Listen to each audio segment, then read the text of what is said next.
Newsnight now on BBC Two with Evan Davis.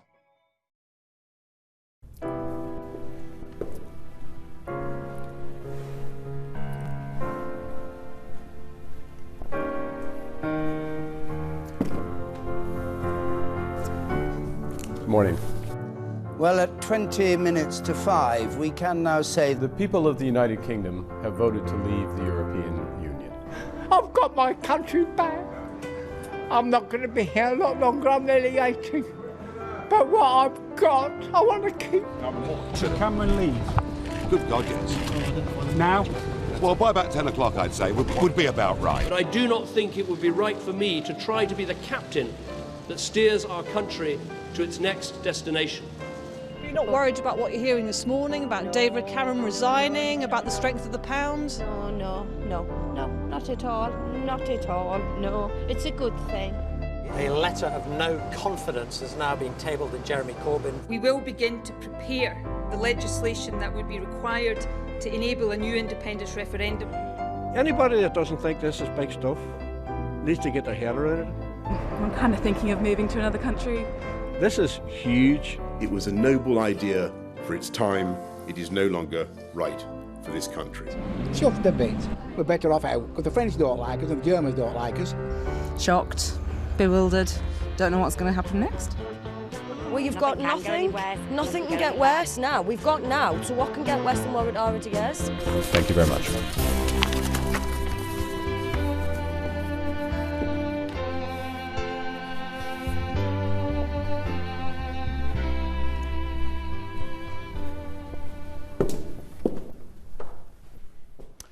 So, what now? It's the biggest financial story since the crash, a huge political story, a once-in-a-generation foreign policy shift, all in one day, not to mention the constitutional uncertainty around Scotland.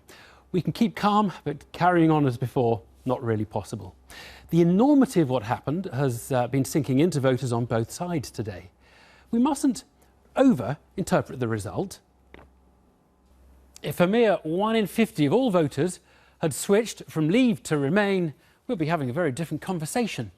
But we mustn't under-interpret it either, and all that it represents.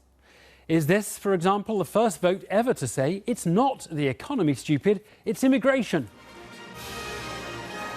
Is the real story here a revolution, the latest of a wave of insurrections sweeping the West, a challenge to the established order and the political class, the discontented getting their own back? Or should you view it as an intergenerational struggle? The polls showing under 45s voted in and over 45s wanted us out. And there's an aftermath of bitterness. One young man's tweet, "I'm so angry," he said. "A generation given everything, free education, golden pensions, social mobility, have voted to strip my generation's future."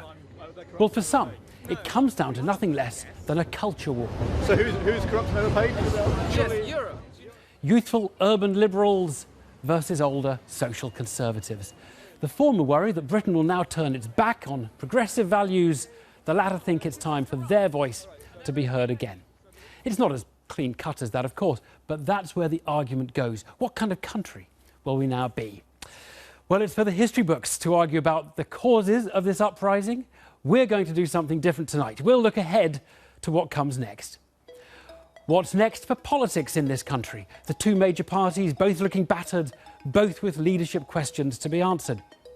What's next for Europe? How will the EU now choose to treat us? And how does our decision affect the EU? And what is next for the UK, with Scotland voting so differently to England? Well, of the three what nexts, politics comes first, as it shapes everything else. At a turbulent time like this, it might be great to have a Nelson Mandela to take over, heal the wounds, articulate a vision for the country, and negotiate a new arrangement with goodwill and good grace. Well, Donald Trump flew into Britain today, but he's not available. David Cameron is on his way out, and Jeremy Corbyn, many in Labour want him out too. It is an awful time to be a mainstream politician. I'm going to be talking to some of them in a minute, but first I'm here with our political editor, Nick Watt. I mean, Nick, in Westminster this morning, shock and awe. Well, they were absolutely shell-shocked in Downing Street by this result. They had a simple thought: Project Fear would deliver them a second referendum win. But instead, what you saw was power and authority seep away from number 10 and number 11 Downing Street. You might have thought, for example, on a day like this, that the Chancellor would calm the markets. But no, that job was left to the Governor of the Bank of England, and you just had a couple of tweets from the Chancellor. In the case of number 10, we were talking to one Whitehall source who likened number 10 to a donut whose centre of the shell has fallen apart. And this source went on to say, no communication from number 10. We assume they must have gone to the pub.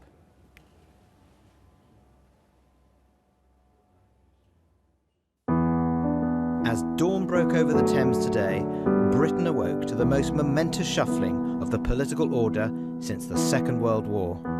Egypt's seizure of the Suez Canal led to worldwide crisis and the Suez, the devaluation of sterling, the defenestration of Margaret Thatcher. We're leaving Downing Street for the last time. Arguably, they were all trumped today when Britain stumbled out of the EU. Overturning 4 decades of assumptions about Britain's place in Europe was of an order of such magnitude that it made the resignation of a sitting Prime Minister a second-order issue. David Cameron's voice cracked as he announced his departure. I love this country and I feel honoured to have served it. And I will do everything I can in future to help this great country succeed. Thank you very much.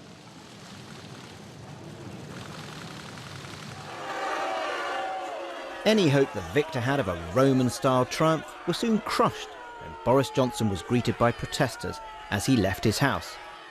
Overall, the changes that we will see will The Prime Minister's nemesis looked funereal as the depth of what they had achieved sunk in. I want to begin this morning by paying tribute to David Cameron, who has spoken earlier from Downing Street. And I know I speak for Michael in saying how sad I am that he has decided to step down, but obviously I respect that decision. Johnson owns the next few months, but his hopes of reaching number 10 may well hinge on whether his assurances of a seamless transition to life outside the EU come true. Gove insists he has no interest in the leadership, but a fellow Leave campaigner is not so sure. Well, the Conservative Party's lucky. It's got so many talented people that there are dozens that come to mind. But my top 3 would be Michael Gove, Boris Johnson and Andrea Leadsom. Do you think the next Conservative Prime Minister will have been a Brexiter? Well, the Prime Minister has stood down because he feels that having backed Remain, he can't implement the will of the British people expressed in a referendum. That surely applies to anyone else who supported Remain. Within months, the circus will have moved on. But for the moment, David Cameron finds himself as something of a hostage to his former allies as he accepts their timetable for a British exit from the EU. David Cameron had hoped to end his premiership as one of the great Conservative social reformers, but instead he finds power ebbing away. I'm not sure whether we'd call it a zombie government, but certainly it feels a bit more like a caretaker government for the next few months. We have a government that had a massive legislative agenda, deficit reduction, prison, NHS reform, universal credit, all sorts of things, and a lot of it's been in hiatus already because of the EU referendum. Now, partly because of the leadership campaign, because you have a Prime Minister who's effectively an interim Prime Minister for the next few months, and because of summer and all of the concerns about the EU and what will happen there with negotiations, even more will probably be in abeyance for the time being. You wait an age for a leadership crisis, and then 2 come along at the same time. A few hours after the Prime Minister announced his plans to resign, 2 veteran Labour MPs said they would lay the ground for a challenge to Jeremy Corbyn. Others share their concerns. I understand that motion, and I understand the concerns of Margaret and Anne and other colleagues of, looking at the result of yesterday. We went into this referendum campaign expecting 70 to 80% of Labour supporters and voters to vote Remain. I think we barely got 50%, and if he cannot demonstrate after this massive test that Labour can retrieve ground and he knows how to do it, there are more problems ahead. We could have a general election within 6 months, and at the moment, based on the outcome of yesterday, it's not looking good for Labour and not looking good in terms of Jeremy's leadership. We've got our country back! It was Independence Day for the winners, but the most unashamedly pro-EU party said that Britain should not give up on its European destiny. And we heard Nigel Farage rather ungraciously before the result, when he thought he'd lost, saying there could be a second referendum. I'm not going to go saying that.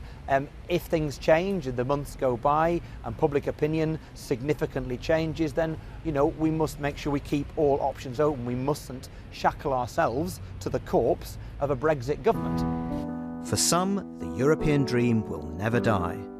But for another generation at least, Britain's European journey is at an end. Nick Watt. Well, here with me, the former Tory Chancellor, Ken Clarke, Suzanne Evans from Vote Leave, and Tristram Hunt, the Labour MP for Stoke-on-Trent, which actually voted to leave the EU with one of the biggest margins in the country. Ken Clarke, it's, 46 years in politics, all devoted to the European project. You must feel gutted. I do, yeah. Well, I started in politics as a very active Conservative student politician, supporting Harold Wilson's first bid to join the European Community. So it's slightly ironic that 50 years later, this neurotic argument's still going on, and we're actually leaving the European Union. But I actually am quite deliberately sort of trying to control my annoyance and my anger and my distress about the whole thing, because at the moment, we now got to decide what we do next, which I think is what your programme's about. We have a caretaker government. We have no policy of any kind on what our relationship is going to be with the outside world, or Europe in particular.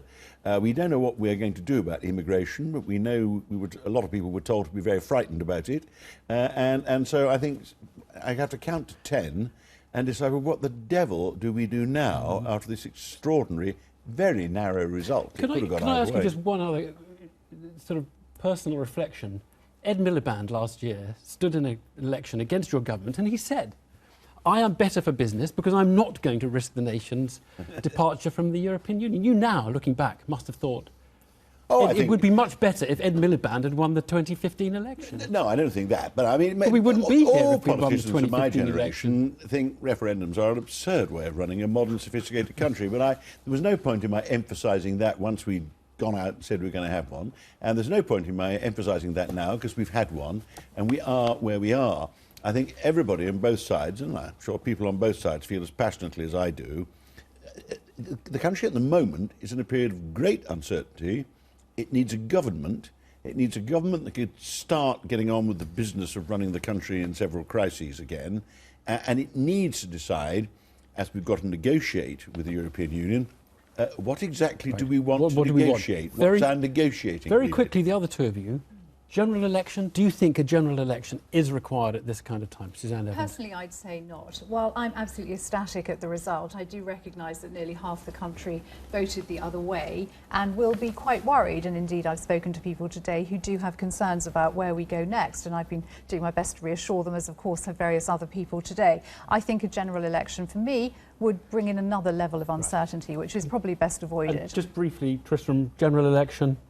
I think there's a high likelihood if we have a new leader of the Conservative Party, they'll want to develop their own mandate. So whether we have an election in autumn or whether we have an election in spring, and what they'll have to go to the country on is what their Article 50 renegotiation strategy will be. And I think they'll play that out. I agree there's a serious risk of an election. And I think at the moment can't quite see how a government can be formed with a parliamentary majority to make the kind of changes that most of the Brexiteers have been talking about, but they don't know what they want, really.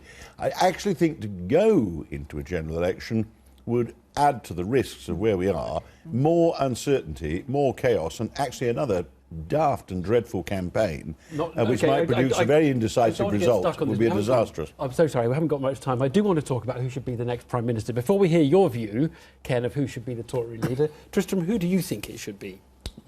Who the next leader of the Conservative Party? Yes, we will talk about who the next leader of the Labour Party. From an outside, well, from a Labour perspective, I think I regard Boris Johnson as a very, very successful celebrity candidate who is a very, very clever man who has used that intelligence to appeal to some very base instincts, who, alongside Michael Gove, would seek to deliver a very neoliberal Tory Brexit.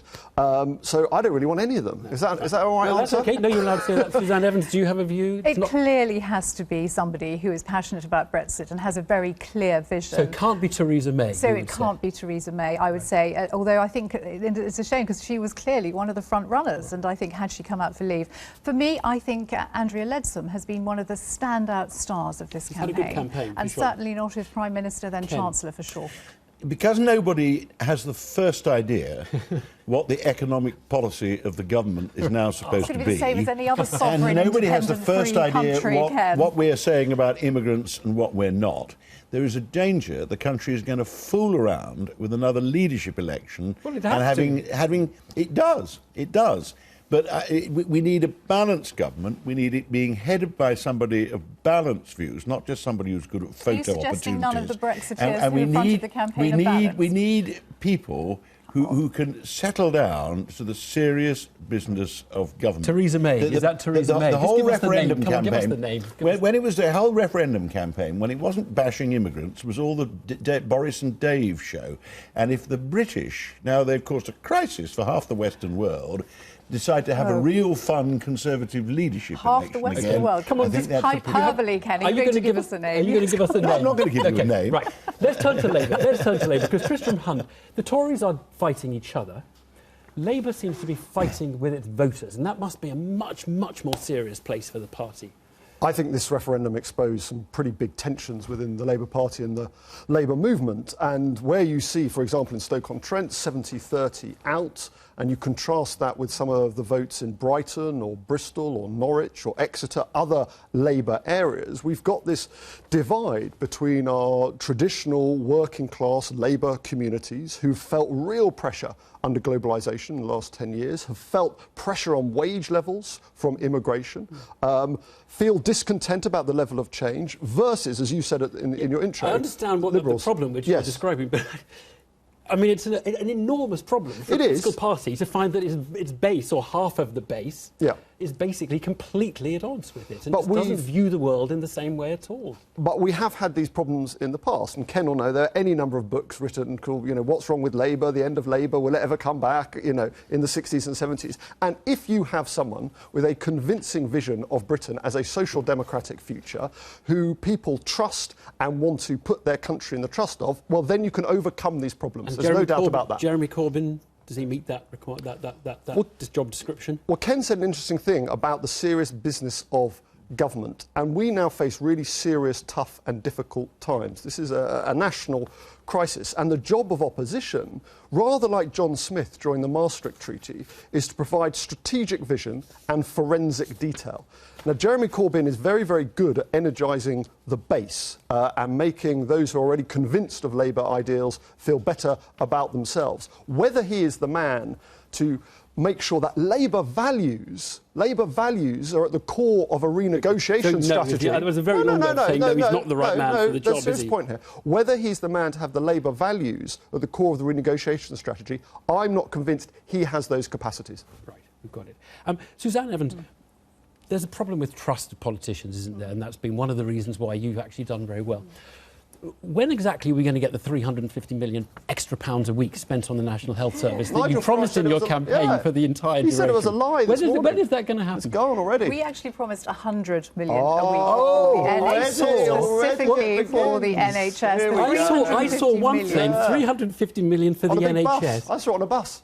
We said £350 million we could spend on our own priorities, like the NHS. And then those leaders made a specific proposal to say £100 million for the NHS. And that is exactly the kind of cash injection that the NHS needs. When are we going to get the 100? When are we going to get the £100 back. million a week extra on the NHS? When we leave the European Union. So let's say that will be 2-3 years' time. Do you not think that there's just a possibility that the very things that have brought the mainstream politicians into such disrepute and low regard and the lack of trust and nothing they say is believed is now about to hit you and all of those who made that case. No, I don't think. The British electorate made their decision. They looked at there Project wasn't a Fear little and they asterisk looked at saying Project Hope, and they chose Project there wasn't Hope. an asterisk saying read this bus very carefully, because we're not saying 350. It wasn't the worst. I mean, both sides. The campaign was dreadful. Yes. So the public got angry and confused, and were no better informed when they finished than when they started, which is why a lot of older people in particular were so angry with the politicians, anti-establishment, and it's a protest vote, a lot of this. The worst thing they did was all these Syrian refugees. Britain has complete control over how many Syrians come here and how many don't. We did on Wednesday. We do now, nothing to do with the EU, whether they're admitted and settled here. They had a whole poster showing thousands we of have them to leave it streaming there. in. Let's not go back over the campaign. It's disgusting. No, I'd rather not go over that. Okay. Yeah. We need the right man to reunite the party and the country. We need a policy, and the sooner the better. Yeah. Thank you all very much indeed.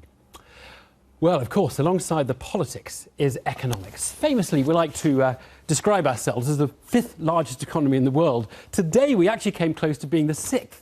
The pound has fallen, you see, so when you convert our pound-based national income into dollars, it isn't what it was. Well, the financial gyrations were considerable. Some companies' shares were pummeled in the expectation that things will get difficult.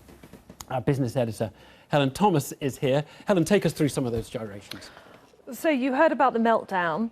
There's ample cause for concern, but there are the odd crumb of comfort out there. So the pound, our best barometer for the overall confidence in the UK economy. So you can see here, it surged higher last night as hopes built for a Remain victory, and it then plunged. Absolutely huge move for a currency. No. But later in the day, it found a level. It stabilised around 137 to the dollar.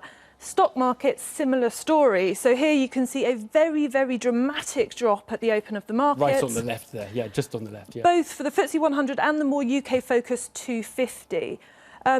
Banks and property stocks very hard hit, but as you can see, the markets then came back and recovered.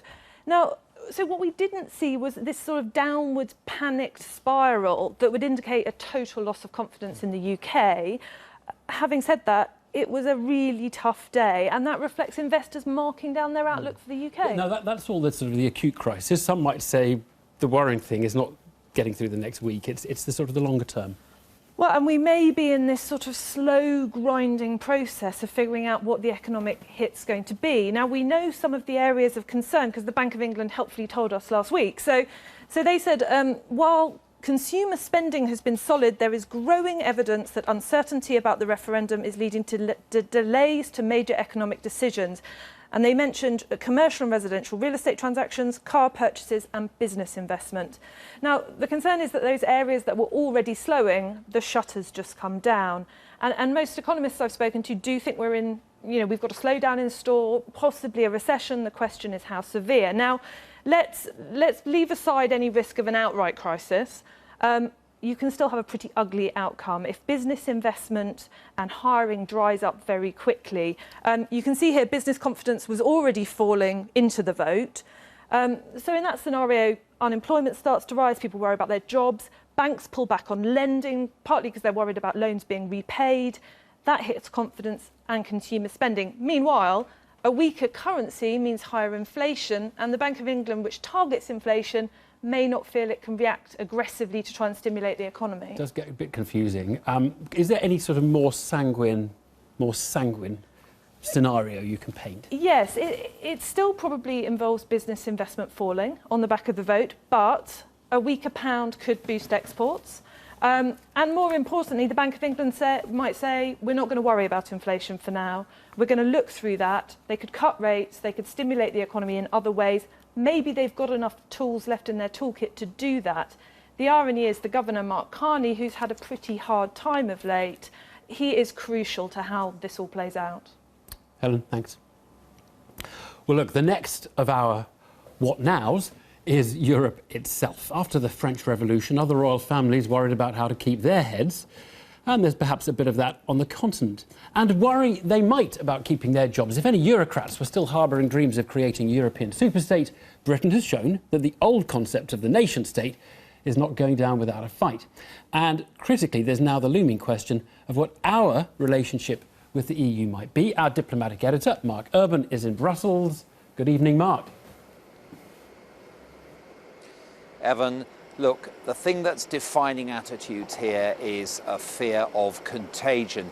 Now, we heard Marine Le Pen, some Dutch Eurosceptics, others as well in Europe welcoming today's result, but none of them are in power right now. And none of them is in a position to deliver an in-out referendum in another European country anytime soon.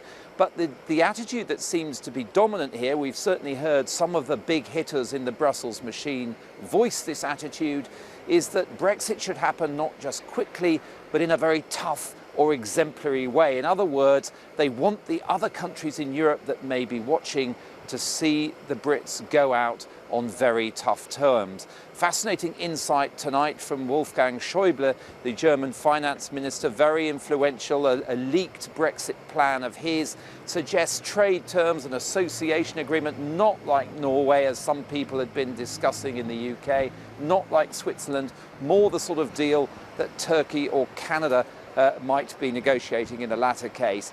So very tough terms, all to do with trying to head off a risk which even last night almost nobody in this town really had got to grips with the idea was about to hit it.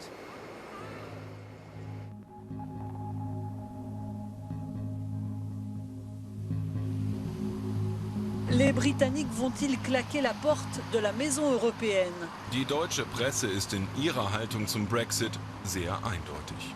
In the city at the heart of the EU, they woke up to the day that ever closer union died. Ja, det gör vi. Om ni ser bakom oss så har vi en bild på 10 Downing Street. Across the airwaves and in many languages, that dread news sank in. With markets plunging across many countries, the woman styled Queen Europe by some called for calm. Was die Folgen dieses Einschnitts in den nächsten Tagen, Wochen, What the outcome of this watershed will mean to us in the coming days, weeks, months and years will depend on us. If we, the other 27 member states of the European Union, are capable and willing not to rush into any quick and easy decisions which would only further disunite Europe. But if we are capable and willing to assess the situation calmly and soberly in order to come to a joint decision on this basis. At the Commission, leaders of the European institutions met to calibrate their response. And very soon it became clear that there would be no further offers to Britain. We're already hearing voices here from the other 27 members of the EU that they should force the pace of Brexit in order to protect their own economies and political systems. And now we're going to hear from the bosses of the union's big institutions, and it'll be fascinating to see to what extent they think the union should drive a tough exit bargain with the UK. For the man running the European bureaucracy, even the words to describe this moment seem to stick. The British people express its views on their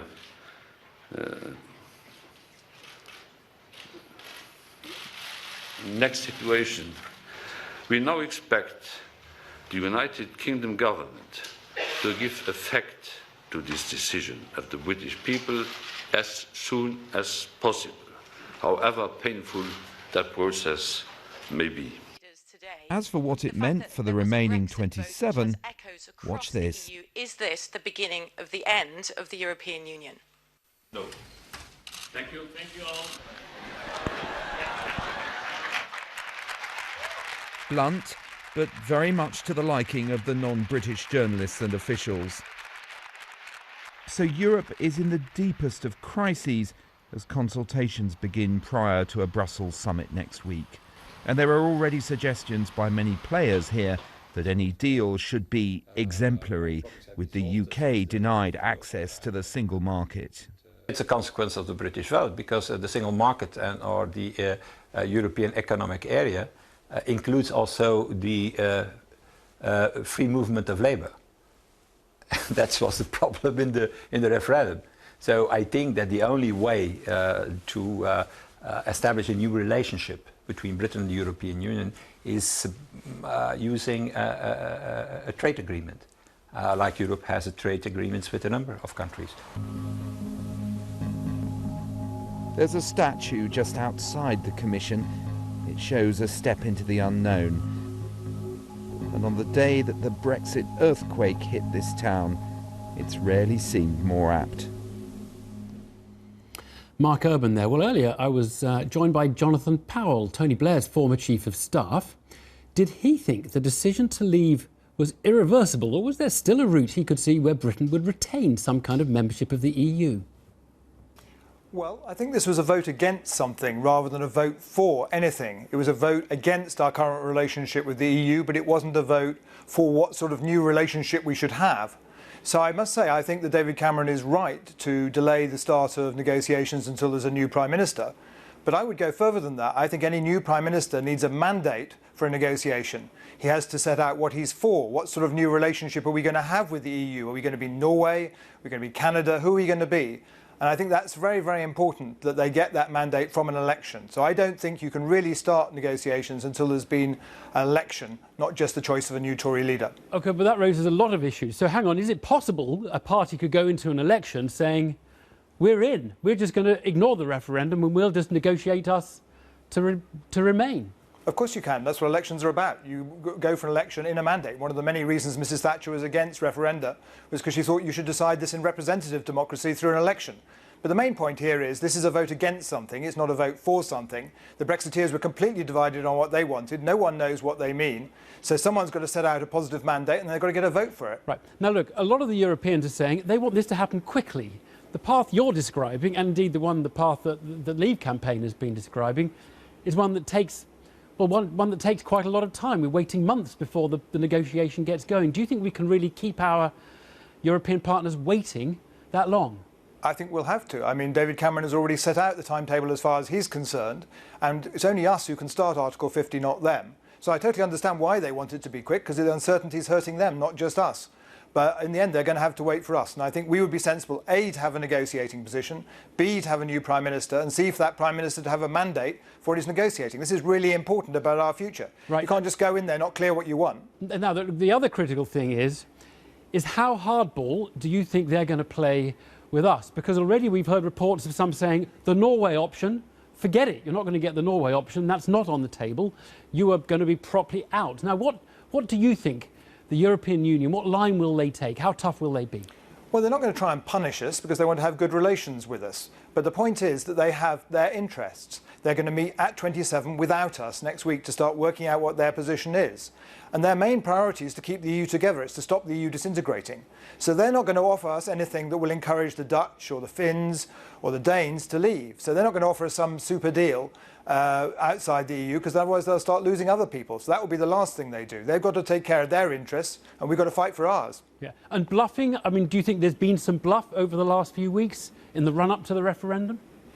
Well, I kind of hope so. If you remember, Boris Johnson said before he became the leader of the Brexit campaign, he said his preferred option would be to have a new negotiation and a new referendum, that the referendum would get us a better deal.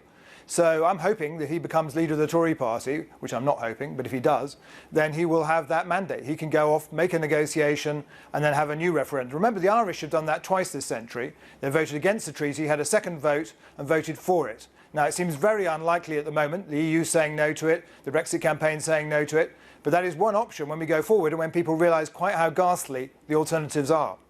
We've been talking about Britain and its relationship with the EU. Let's just briefly talk about the EU itself. How dangerous is the British vote for other countries, for the existence of the EU? Well, it is a threat to the existence of the EU because it's going to encourage other Eurosceptics, and you can see who the friends of the Eurosceptics are. They're people like Le Pen, they're people like Trump. Those sort of people are going to be agitating to break Europe up, and of course the European governments are going to resist that, so it is a problem for them. Even leaving that aside, what's going to happen to Europe without Britain is it's going to become less liberal, it's going to become more integrated, and it's going to become more German. And that's going to worry lots of countries in Europe. That's why they wanted us to stay in. That's an inevitable consequence of us leaving.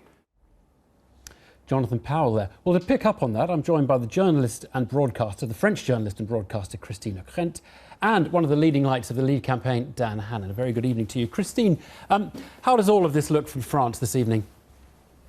Well, it looks pretty ghastly.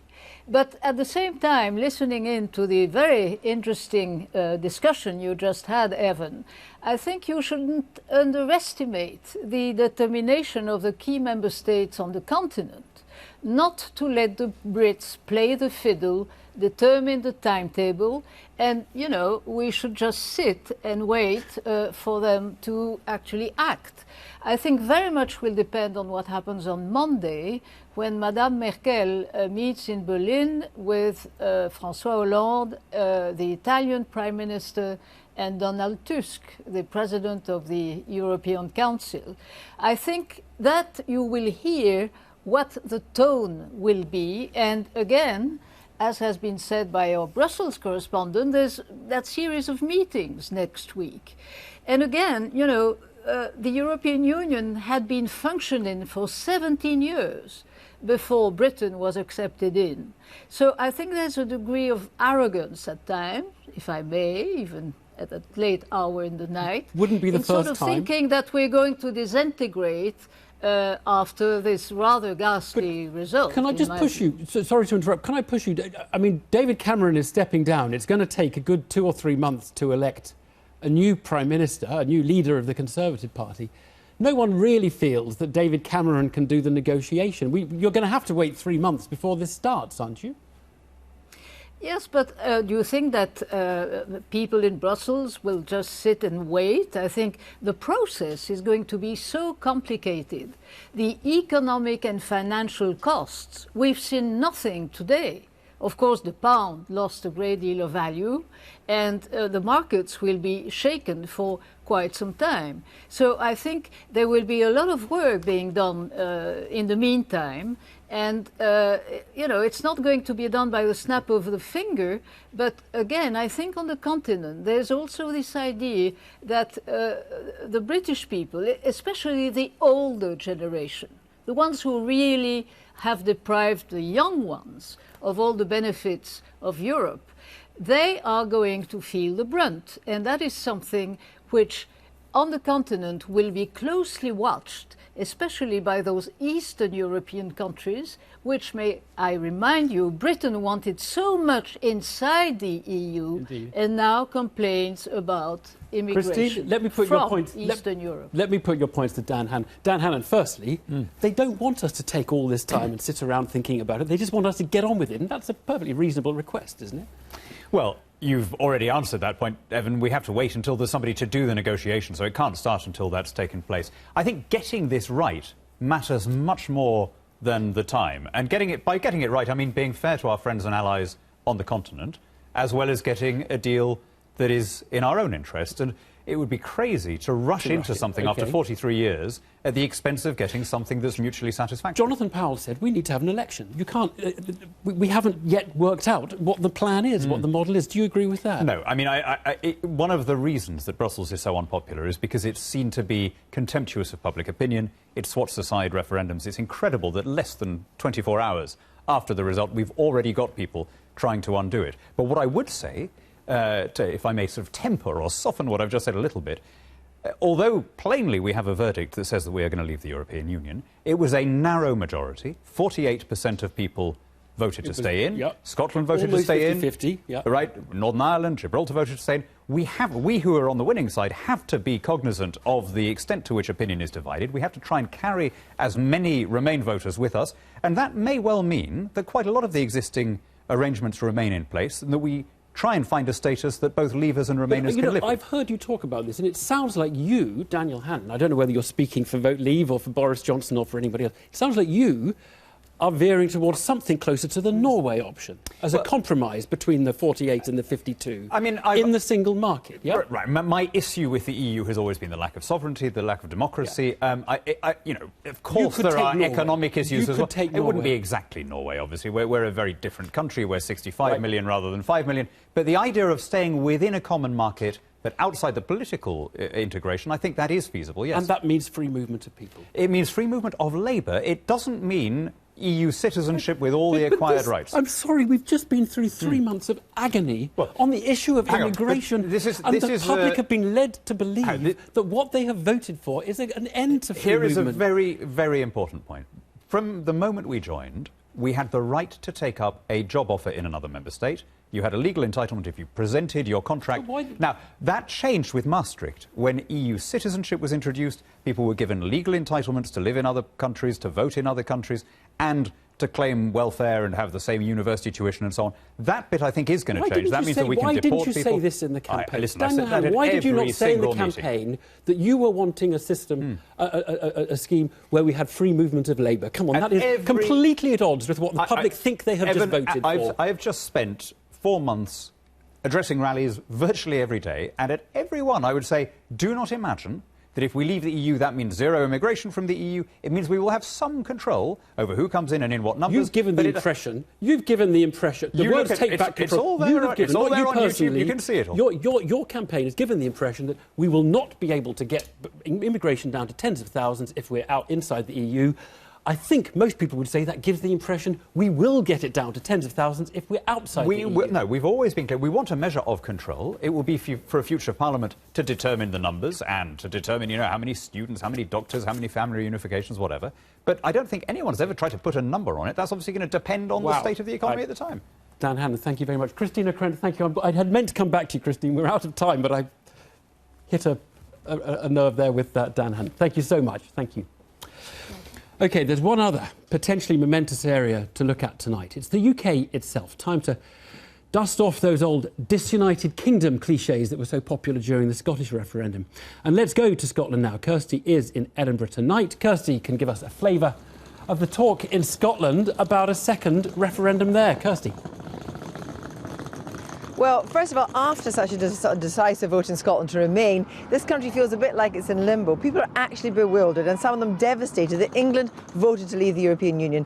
And now Scotland, in a way, is unable to move forward. Nicola Sturgeon says that an independence referendum is highly likely, but she can't afford to lose again. And she herself has said there's no guarantee that people that voted no in the first independence referendum and voted to remain in the EU would vote independence for Scotland. So there are so many questions. What would the impact be in the Scottish economy? Look what happened to the pound after to oil after the last referendum. Would we really have a closed border and tariffs when we trade 64% of our trades with the rest of the UK? And what currency would Scotland use? All these unknowns.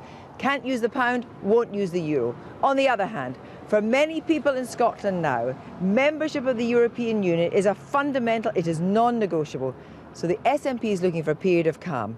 But Nicola Sturgeon had absolutely no option but to address the question of an independence referendum straight away this morning. The manifesto that the SNP was elected on last month said this: the Scottish Parliament should have the right to hold another referendum if there is a significant and material change in the circumstances that prevailed in 2014, such as Scotland being taken out of the EU against our will. Scotland does now face that prospect. It is a significant and material change in circumstances, and it is therefore a statement of the obvious that the option of a second referendum must be on the table, and it is on the table. From here, the United Kingdom seems a very different place, and Scotland is very much another country. Now there's a greater period of uncertainty north of the border than there is in England. The mechanics of a second referendum are not yet clear, but it's unlikely that Westminster would deny Scotland a fresh independence vote because, from the Shetland Isles to the borders, the majority wants to stay within the European Union. There's a sense of unreality here today. People can't quite believe their southern neighbours would be such worlds apart. I can't believe we've done this. I'm very scared, especially with the Tory government that we have at the moment. And I think especially in Scotland, where we don't have much of a voice in the UK at all.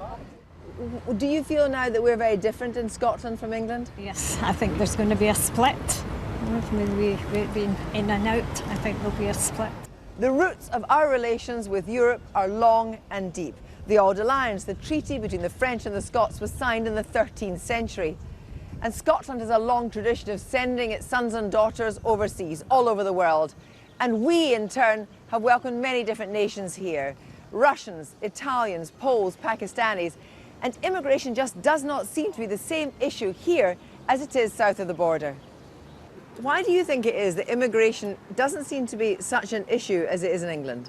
I think that Scotland, as a race of people, we're just kind of more multicultural. I think our culture's more varied if you think about sort of storytelling, music, anything like that. And I just think that we are more accepting of new ideas here. Are you Scottish or French? Neither of two. I'm Italian. Oh, you're Italian. Yeah. Working in a French van. And tell me, do you feel welcome in Scotland?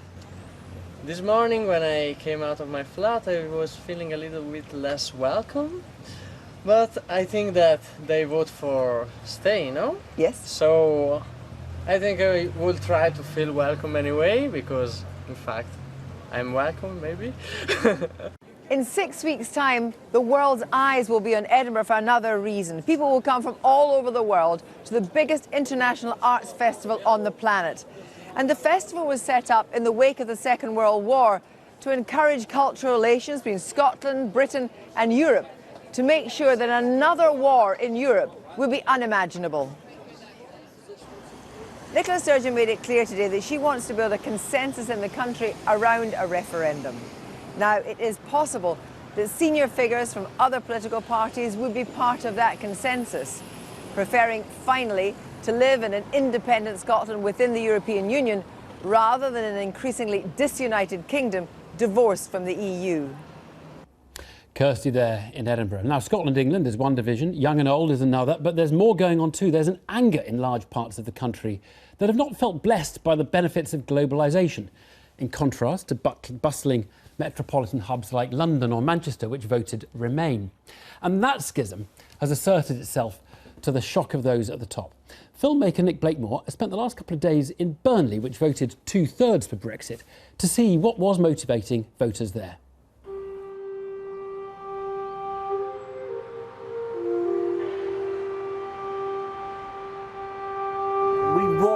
Control, we have lost control. But for me it comes down to when we vote somebody in, whoever gets in the government, they make the rules, and at the moment there's somebody above them. That's why I'm going to be voting to leave. What really gets me is this, yeah? I fought for this country in '82. Fair play. Right? This government now is going immigrants. Here we go. Tick. They can all come in. Oh, I don't want it. Send them back home. We join the EU for one thing, yeah? To have a better life, yeah? Hey, hang on. Go on.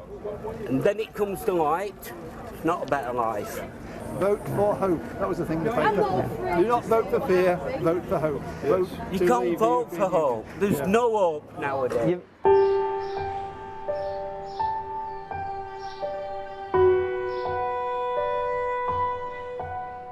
We've had enough of the Tory scenario, the austerity, the cuts. Why is that the fault of Europe?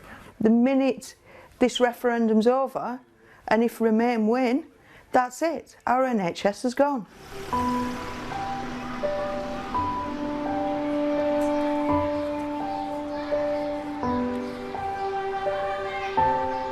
I think we should leave and give it a try. And we should get our independence back, because it's just got absolutely out of hand. It has. I've got to admit, it's the one thing. It came down to democracy, sovereignty and the NHS. There's good and bad. There's a lot of people come from abroad and they've done good for this country. Exactly. I was born in Germany. I'm a bleeding foreigner myself. We're not little Englanders. We've always looked outwards. England was the greatest thing I've ever known when I came over here. And you were free, and if you worked hard, you got rewarded. Right? Correct. I never had a day's benefit or anything, never taken anything out of this country. I'm 83 years of age, and all I can get is single poll tax allowance. Not that I need it, I've got food in my belly, I'm getting by, and I'm not complaining. Precisely. Because when I look now, there's a lot of folk worse. Yeah. But I do object of people that's worked all their life, just stuff being taken off them. None of us know what the future holds. I think that's why everyone is undecided. Nobody knows what's going to happen. My main point is, you can't base your argument on a country and an entire superstate that hasn't got your best interests at heart. And that is the be-all and end-all. That's my main reason for leaving. Well, who else is going to look after our country but us? Precisely.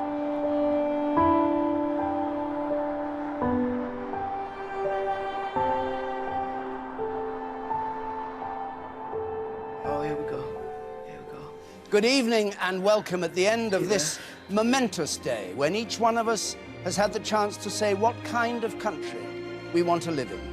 At 10 o'clock, the polling stations close after weeks, months, years of argument. The BBC is forecasting that the UK has voted to leave the European Union after more than 40 years. Come on in. Hello. Come on in. I want to... Come out first. Tell me, what's your reaction? I don't know yet. I haven't switched it on. I put these out and I'm hoping I'm not going to look stupid. I'm really, fingers crossed, hoping I'm not going to look stupid. The BBC are calling it for leave. Really? Yeah. Seriously? You need to put the telly on. Tanya, just tell me what's your reaction to that? I'm over the moon. I don't know what to say.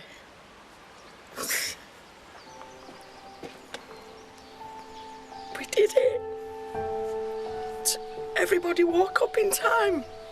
Everybody listened. Everybody understands. Yes, it's going to be rough at the beginning, but we've done it.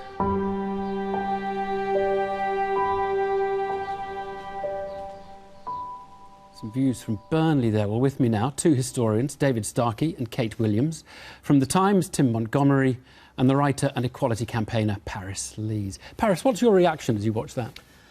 I recognise those towns. That's where I'm from, Evan. And I think these people are going to be really upset when they find out that they've been lied to. I think it's misguided. Obviously, the people have voted with good intentions, but I think we are being led down a very dark path.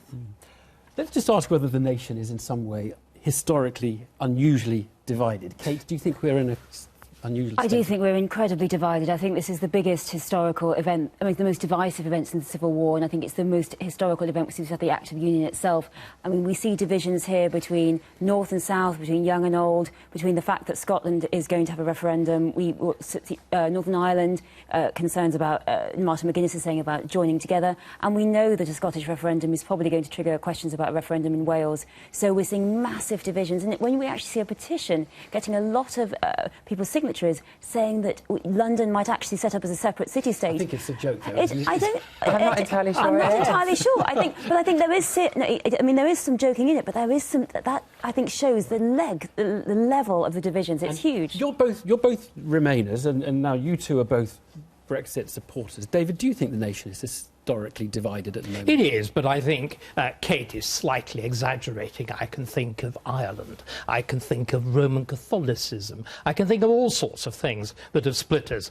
Even the whole question of whether we fought the Nazis or not. You know, the country was hugely divided. I think the more interesting question is why this has happened. And it seemed to me your Burnley film was absolutely right. What has happened is the European Union is a proxy. It's a proxy for deep discontent with experts, with the political class, and so on. And I think it's also the fact that the political parties have been led for the last nearly 20 years by leaders, Blair on the one hand and Cameron on the other, that have thought it was very clever to kick their supporters in the goolies. Do we need to... If it's a proxy, was it the right thing to get out of it? If it's just a proxy, you're implying it's like, well, let's just kick something and that's the EU's over there, let's do that. I think an awful lot of people actually voted on that basis. Right. And it's very important we recognise that, which of course also allows for the kind of point that Daniel Hannan was making, that perhaps we could begin to reunite as a very real possibility. And I think that what we've got to do is something which no recent government has had the courage to do. We've got to rediscover a sense of a national interest.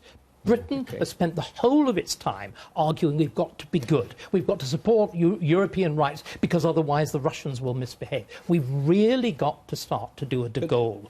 Tim, is it... The voters we saw there in Burnley are actually the ones political parties are finding it quite difficult to reach. Any political party, are they? Boris didn't. What is the answer to that? Because they're not natural Conservative voters. Your party's nowhere near them. Sure, and you talk about Britain being divided, but I'm currently based in Washington for The Times, and I'm, of course, seeing the whole Trump phenomenon over there. We're all seeing the Trump phenomenon. And I think we're sort of 6-7 years after the global crash now. And I think immediately after the global crash, people just wanted governments that stabilised the situation. but now there's the hunger for reform and remedy. And I think we are seeing that right across the world. Can I just make today's revolt, yesterday's revolt by poorer Britons, and they were the overwhelming explanation for why we're leaving the European Union. That has to be heeded. This isn't just a vote to leave the European Union. This is a cry for help from a huge proportion of our population who think politics has stopped working. And it is a vote against austerity, I absolutely agree. But when you think of places like Wales has got 500 million subsidy, huge votes against austerity. They talked about poverty. We didn't really see much talk about sovereignty in the same way. And the concern is that these people, it is not going to give them any... It's not going to improve the life of Burnley. You're making a very elementary confusion. You're assuming that yes, you are. You're assuming that the economy is always what mattered. What this vote shows... But austerity is tied up with the economy. What this vote shows is that it's culture that matters. It can be. Well, it's a lack of politicians connecting with voters. If you look at Jo Cox, she was doing a good job of it. The SNP in Scotland is doing a good job of it. So I think that Labour and the Conservatives both need to put their hands up and admit that they're just not getting it right. But sorry, your point about those voters in Burnley, they are, at the moment, they're floating voters. A Conservative leader who was as clever as Disraeli. Remember, it's Disraeli who captures the working man's vote in 1867. And there's the possibility now of a Boris or another charismatic Tory politician who invents the national interest. Let's ask the Remainers whether you think Boris is a healing person. I think Boris, his speech, it was just extraordinary. That wasn't a victory speech. I think he realises that he's got it wrong and that this is really, really, really serious. And I just hope that we can actually have another referendum, because I think a lot of people bad loser. Jonathan well, I think I'd rather be a bad loser. I've got more important things I'm not sure to worry it is a about bad loser, because people actually feel that they have been lied to, and that's what people have been lied to. There's so much more voter regret than I've ever seen before. Most people say, we're okay, now this having a is clear illustration of why the vote went why it did. I think people are going to be surprised with Boris Johnson. He's probably the likely next Prime Minister of this country. Actually, you look at his record. He was championing the living wage before other Conservatives. Same-sex marriage. He opposed the tax credit cuts that George Osborne proposed. He's much more of an interesting Conservative than people think. The Burnley divide and the metropolitan elite. Paris, what about the generational divide? Because that is really quite striking. The under-45s would have clearly voted to stay in, and the over-45s have clearly voted to take us out. Well, there was a great headline on Vice today which said, Grandma, what have you done? And I think that a lot of millennials will be feeling that this morning. I think it's incredibly selfish, and I personally will not forgive or forget. Because the older generation don't have to live here as long as the younger generation do. So are we going to introduce, for example, a cut-off point beyond which you can't vote? Are you your sense of sublime self-entitlement, are we going to have those under 35 with 2 votes? Hang on a minute. Young people have already had so much taken away from them. I don't need to take away my airtime as well, Mr. Starkey. So what we're actually looking at is a generation of people who've... You're not letting me because you're interrupting me, because you're a privileged white man who just wants to speak over me. And this is the problem. Young people are getting very sick of it, sick of being spoken over, sick of being patronised. And we have to pay for our education in a way that your generation didn't have to. You know, we're just everything that gets taken away. Young people are being cut out first. And I think there's a lot of frustration. And, you know, for young people, Europe's just somewhere where we go on holiday and go clubbing. You know, we don't have this xenophobia. And the young vote is going to be vital in Scotland. Of course, the Scottish referendum included 16-year-olds. They were massive in the turnout, and I think that this is what we also... I noticed Nigel Farage saying, well, we can engage with the Commonwealth, but I've been watching the Australian media who have been saying today, why are we still linked to this country is going to be so diminished, they're going to lose Scotland, possibly Wales, then the Commonwealth is probably due for the chop as well. This is not what you're... Be careful what you wish for, is this kind of message. I think at the moment, in our relationship with Europe, we have a situation where people from Africa, Asia, Australasia are actually second-class status when it comes to coming into Britain. We prioritise European. The problem isn't little Englandism, it is little Europeanism. Britain now has the opportunity to open ourselves to the world. There won't be a Britain this time. Thank you so much. That is about it. What a 24 hours it's been. Normally, we're meant to be the quietly stable nation that doesn't do revolutions or cut people's heads off, but today we've been rocking the world. That's all we have time for tonight. We will be back with a special programme at 8:30 tomorrow evening on BBC Two. And right now, or as soon as I can get to the green room, we'll be having a continuing conversation on Facebook Live, a chat on that. Go to the Facebook page,